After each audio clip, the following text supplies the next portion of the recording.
Aspen University CJ105 Technology and Criminal Justice. My name is Andre Rosedale, and this is Module 6, Question 1, Discussion Question 1, which states, given that electronic monitoring is a measure that attempts to reduce prison overcrowding, how effective is electronic monitoring, and what improvements would you make to the electronic monitoring system? That is an interesting question. In law enforcement as a police officer, we are not connected. I'm a municipal police officer, and any electronic monitoring is used by juvenile court or adult courts, which, whether they're state courts or federal courts, they are not connected to the municipalities. We don't have, we do have information exchange, but we do not have real-time information exchange. For example, if I run somebody on a motor vehicle stop, and it pops up that they're on probation and that their probation officer is John Smith, and it says any contact with this individual, do not arrest based on the fact they're on probation, but do contact their probation officer. And it gives a number. And I'll call that number and I'll leave a message and I'll never hear from the probation officer. How does that fit into electronic monitoring? I have stopped people that are on electronic monitors that should not be out of their house at a certain time, but that would be a violation of their probation, and it's not something that I can readily arrest for. It has to be done by warrant in the state of Connecticut. So I contact the probation officer, who I may or may not hear from. If I do hear from them, they eventually do a warrant for this individual, and then it is actually the responsibility of the original arresting police agency, whether it be the state police or local police in Connecticut, where the crime that was committed that put this person on probation, to serve that violation of probation warrant.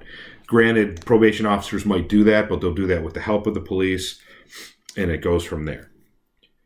So I don't think that they're very effective because people cut them off. I don't want to say all the time, but my exposure to them is people cutting them off or just leaving when they feel like it. And there's an article that I'm going to post. It's a television news article, and I'm going to post the proper APA formatted citation for it in the description of this video. And it is, it basically talks about there's an individual whose wife has disappeared. They believe she's murdered, but they can't find the body.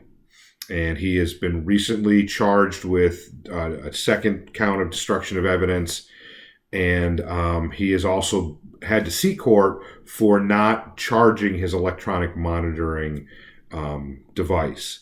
And I think, but the judge said, well, just make sure you charge it. I think that due to the severity of the crime, and this is in my opinion, that his bond probably should have been revoked and he should have been locked up. Because he's not abiding by it. So that's what people are going to use now. They're going to say, oh, I had a power outage, or it's a technology thing. Where I do want to see a reduction in the population of prisons and jails holding people for trial, I would like to see a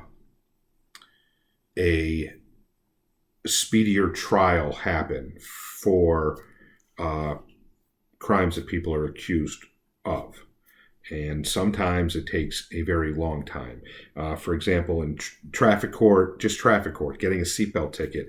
If you decide to fight that ticket, you decide you don't agree with the officer's finding to give you the ticket, or you think the fine is too much, or you think there's something that, like, you should not have to wear a seatbelt, and you check the second block on a Connecticut infraction, it could be up to a year before you see a magistrate to hear your case.